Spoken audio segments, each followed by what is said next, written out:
आज आपकी मुलाकात करवाएंगे अक्सा असलम से, जो कि सियासतदानों के कार्टून और शादी कार्ड बनाती हैं।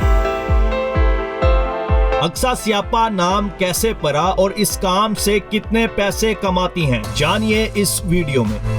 अस्सलाम वालेकुम। पाकिस्तान नई बात डिजिटल के साथ आपका मेज़बान मुताहिर गिल आपकी खिदमत में हाजिर है। मेरे साथ आज मौजूद है अक्सा असलम, जो कि अक्सा स्यापा के नाम से मशहूर हैं। लोगों को कार्टून के अंदर तब्दील कर देती हैं। ये जिधर जाती हैं इनको लोगों के अंदर कार्टून ही नजर आते हैं। इनसे जानते हैं इनकी कहानी के कब से ये लोगों को कार्टून बना रही हैं और ये जो इनका काम है, इनकी फील्ड है, इन्होंने किससे सीखा, कब से इस फील्ड में है और इस फील्ड में कितने पैसे ये अपने काम से बना लेती हैं। इनसे जानते हैं इनकी कहानी इन्हीं की जुबानी। अस्सलाम वालेकुम। वालेकुम सलाम। कैसी हैं आप? तबीयत से ठीक है? हाँ जी ठीक हूँ। अच्छा, सबसे पहले मैं आपसे ये सवाल करूंगा कि आपका जो नाम है अक्सा स्यापा, ये कैसे पड़ा? अक्सा स्यापा नाम मेरा नाम किसी ने मुझे दिया था स्यापा, क्योंकि मेरी पर्सनैलिटी ऐसी है, स्यापा डालने वाली, ज़्यादा बोलने वाली, ठीक है। तो किसी ने मुझे नाम दिया था स्यापा, तो मुझे वो बड़ा क्लिक कर गया अपने नाम के साथ, अक्सा स्यापा।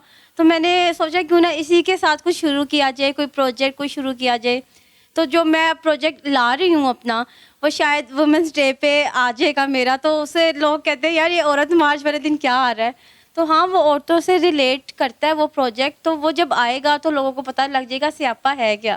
तो वो प्रोजेक्ट जो है उसकी थोड़ी डिटेल्स या उस हवाले से हमें थोड़ा बताएं कि वो बेसिकली जो स्यापा प्रोजेक्ट आप ला रही हैं उसमें क्या देखने को मिलेगा?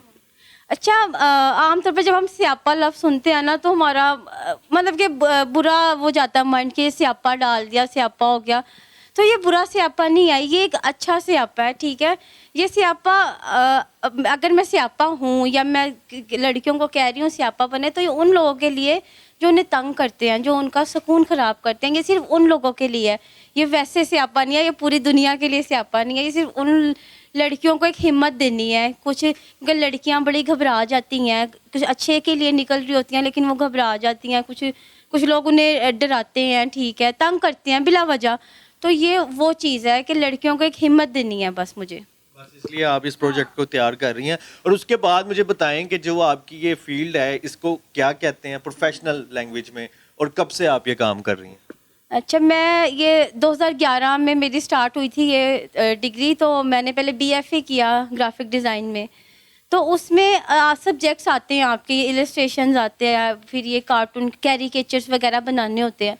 तो मुझे जब ये आया, मैंने पढ़ा, तो मुझे बड़ा इंटरेस्ट हो गया इसमें।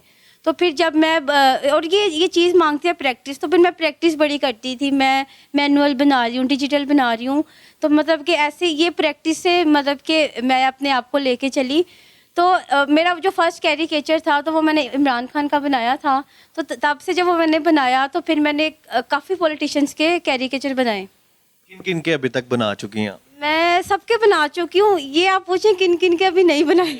मेरा नहीं बनाया आप। तो आप पॉलिटिशियन हैं? लेकिन मैं सेलिब्रिटी तो हूँ। अच्छा, मुझे बताएं कि ये जो एक डिज़ाइन जो कार्टून बनाती हैं एनिमेशन में, ये कितने तक बन जाता है? क्या चार्जेस के लेते हैं आप लोगों से? अच्छा, इसके तो डिफरेंट चार्जेस होते हैं हर चीज़ के। एक चार्जेस नहीं, तो ये कोई वो चिप्स का पैकेट थोड़ी आप जाओ दुकान पे जी ये 40 रुपए का, ये 60 रुपए का। हर चीज़ के डिफरेंट चार्ज, क्योंकि जिसमें जितनी आप डिटेल्स डालते हैं उस पैसे बढ़ते जाते हैं। फिर किसी का स्टाइल डिफरेंट होता है, तो उस हिसाब से ये चार्जेस होते हैं। लेकिन यहाँ पे लोगों को समझ नहीं आती। लोग कहते हैं कि मेरा बना दो, इतने पैसे ले लो, मेरा बना दो। तो हर चीज़ के डिफरेंट चार्जेस हैं, आप ऐसे बता नहीं सकते। जैसे अब आम तौर पे मैं 15,000 लेती हूँ अगर कोई कैरिकेचर बनाना हो, 15 से 10। फिर तो आप बहुत अमीर होंगी। नहीं, वो फिर आपको नहीं पता कितनी महंगाई है, आप पाकिस्तान में रहते हैं ना। अच्छा, मुझे बताएं कि जब स्केच आप बनाती हैं उसके कलर्स, उसका डिज़ाइन वो किस तरह बनाती हैं, और जब बना रही होती हैं कितनी मुश्किलात आपको फेस करनी पड़ती हैं? अच्छा, जब आपको जैसे पता है कोई भी हम चीज़ काम करते हैं तो हम पहले उस पर रिसर्च करते हैं हर चीज़ पे। तो जब भी मैं किसी का बनाने लगती हूँ, जैसे मैंने फजलुर रहमान का, मुझे बड़ा आसान लगा फजलुर रहमान का ना। अब तक जो मुझे कहते हैं तुम्हारा सबसे आसान किसका लगा, मुझे फजलुर रहमान का लगा। वो इसलिए लगा क्योंकि उसका एक स्टाइल है, वो एक पगड़ी पहनता है, वो उसका ड्रेसिंग स्टाइल सेम है, फिर उसकी जो फेस है उसमें दाढ़ी है, ठीक है। तो वो चीज़ें मुझे बड़ी इजी हुई उसकी शक्ल मैच करने में। तो वो मेरा मतलब कि वन गो में जो बन जाता ना वो बन गया। लेकिन जो मुझे सबसे ज़्यादा मुश्किल हुई, जिसने मुझे खपाया कोई 2 से 3 हफ्ते, वो थी मरियम नवाज़। वो क्यों? कि ब्यूटी नहीं आ रही थी इसमें। जी हाँ, वो नहीं आ रही थी क्योंकि वो इतनी सर्जरियाँ हो गई हैं, वो हर तस्वीर एक दूसरी तस्वीर से मुख्तलिफ थी, तो वो बड़ी मुश्किल था मैच करना। हेयर स्टाइल सेम नहीं था, ड्रेसिंग सेम नहीं थी, किसी एक तस्वीर को लेके मैं चल नहीं सकती थी क्योंकि मैं शक्ल मैच करनी होती है ना। बेस्ट कैरिकेचर होता ही वो है जो आप देख के पहचाने, अच्छा ये तो वो है।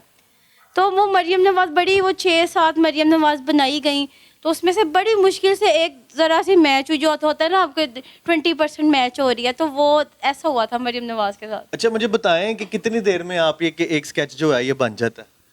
ये भी एक दिन में भी बन जाता है अगर आपने कैरिकेचर बनाना हो। और कुछ मैंने जैसे बताया, मरियम नवाज़ ने मुझे 3 हफ्ते भी खपा दिया था, तो ये बस एक दिन में बन जाता है अगर आप बनाने बैठो तो। अच्छा मुझे बताएं कि पाकिस्तान में ये जो फील्ड आपने चूज किया है, इसका कोई स्कोप है, फ्यूचर है, या प्रेजेंट में अभी कोई इसका स्कोप है? हाँ हाँ, बिल्कुल स्कोप है। बल्कि मैं जो अब आगे ये मैं अपने घर में पहले ही मतलब कि ग्राफिक डिज़ाइनर हूँ या आर्टिस्ट कह लें, क्योंकि मेरे घर में डॉक्टर्स भी हैं, इंजीनियर्स भी हैं, फिर वो MP। तो फिर वेला समझते हो? हाँ, मुझे वेला समझते थे पहले जब मैंने स्टार्ट किया ना, कि यार ये कुछ नहीं करते। हर कोई वेला समझता था खानदान में भी, ये क्या करते हैं, सिर्फ ड्राइंग करते रहते हैं और कुछ नहीं करते।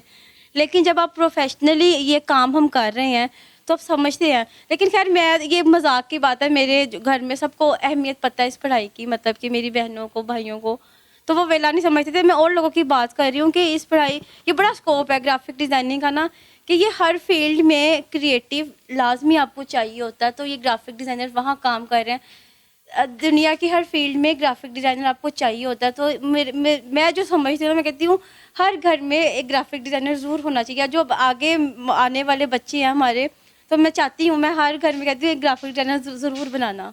तो मुझे बड़ी पसंद है फील्ड, तो लोगों को आना चाहिए इसमें। अच्छा मुझे बताएं, इमरान खान और मरियम नवाज शरीफ, शहबाज शरीफ, या जितने भी लोगों का आपने स्केचेस बनाया है, उन्होंने पर्सनली ये स्केच देखा है या आपको पर्सनली अप्रिशिएट किया हो? मुझे नहीं लगता, लेकिन मुझे लगता है अब शायद वो देख लें, जितना ये स्यापा वायरल हो रहा है अब वो शायद देख लें। लेकिन मुझे एक चीज़ याद है कि जब मैंने कार्टून बनाए थे, जहाँ मैं पिछली जॉब करती थी, तो वहाँ पे मैंने कार्टून बनाया था, हमने महंगाई पे बनाया था PDM को लेके, तो वो बड़ा वायरल हुआ था कार्टून, और वो PTI वालों ने अपने पेज पे पोस्ट किया था। तो मुझे लगता है तब वो उन्होंने शायद देखा हो, इमरान खान साहब ने देखा हो, तो उन्हें पता हो। अच्छा, जो लोग इस फील्ड में आना चाहते हैं, लड़के लड़कियां या जो भी, तो उनको क्या आप मैसेज देंगे कि किस तरह से और कौन सा इसमें बेस्ट कैटेगरी है जिसमें आप लोग आ सकते हैं? अच्छा, मैं, हाँ, सबसे पहले तो ये आपने बड़ी अच्छी बात की, मैं मैसेज देना चाहती हूँ, और मैं बार बार लोगों को कहती हूँ, जब भी मैं कोई अपना काम पोस्ट करती हूँ ना, तो मुझे सबसे ज़्यादा मैसेजेस लोगों के आते हैं, हमें भी सिखा दें, हमें भी सिखा दें। तो ये काम ऐसा नहीं है, ये मैंने भी ऐसे नहीं सीखा, मैं 2011 से मैंने स्टार्ट लिया हुआ है, तो ये अभी तक ये फील्ड ऐसी है, आप जितना आगे जाते हो ना, ये फील्ड और आगे चली जाती है। तो इसमें आप रोज़ाना सीखते हो। हाँ, इसमें आप रोज़ाना सीखते हो। अब मुझे इतना एक्सपीरियंस हो गया, जो हम जूनियर्स आ रहे हैं वो कुछ नया लेके आ रहे हैं, उसके बाद जो आएंगे वो कुछ नया लेके आएंगे। तो ये फील्ड ऐसी है, इसमें आपने रोज़ सीखना है। इसमें कोई ये नहीं है कि आपको एक दफ़ा सिखा देगा और वो आपको आ जाएगा। फिर दूसरी चीज़ ये है, अगर आप इस फील्ड में आ रहे हैं तो आप प्रॉपर डिग्री लेकर आएँ। ये वो चीज़ नहीं है कि आपने कोर्स कर लिया, 1 मंथ का कोर्स कर लिया या 6 महीने का भी कोर्स कर लिया, ये वो डिग्री नहीं है। इसमें आपने पूरी डिग्री कंप्लीट करनी है और प्रैक्टिस करते रहना है, ये वो चीज़ है। क्योंकि दुनिया तो इतनी तेज़ भाग रही है, आज कुछ आता है, कल कुछ नया हुआ होता है। तो ये मैं उन बच्चों को ये कहना चाहूँगी जो मुझे कहते रहते हैं हमें सिखा दें, हमें भी कैरिकेचर्स बनाना सिखा दें। तो मैं तो रोज़ प्रैक्टिस करती हूँ, मुझे तो रोज़ मतलब कि जो मैं अपने 2011 के या 12 के देखती हूँ स्केचेस और जो मैं अब वाले देखती हूँ, उसमें इतना फ़र्क होता है, क्योंकि वो इतना अरसा गुजर चुका है, मैंने इतनी प्रैक्टिस किया, तो वो चीज़ अच्छी से अच्छी होती जाती है, तो उसमें बड़ा फ़र्क नज़र आता है। खत्म हो गया? हाँ। इतना बोलती क्यों हुआ? इतना बोलती नहीं हूँ, अभी तो मैं कम बोल रही हूँ। अभी गाड़ी स्टार्ट कर देती। सुबह सुबह मुझे शौक है ना लेक्चर देने का, तो मुझे बच्चों को पढ़ाने का शौक है, इसलिए मैं ज़्यादा बोलती हूँ। सुबह सुबह है, अभी शाम में पता नहीं क्या होगा। शाम, वही इसलिए तो मेरा नाम स्यापा डला था। नाज़रीन, ये हमारे साथ मौजूद थी अक्सा स्यापा, जो जहाँ पर जाती हैं स्यापा डाल देती हैं और जब बोलती हैं फिर चुप होने का नाम नहीं लेती। मैं भी अभी यही सोच रहा था कि कब ये चुप हों और मैं इस प्रोग्राम को ख़त्म करूँ। वीडियो को शेयर करें। मुझे दें इजाज़त, मिलते हैं एक नए प्रोग्राम में। अल्लाह हाफिज़।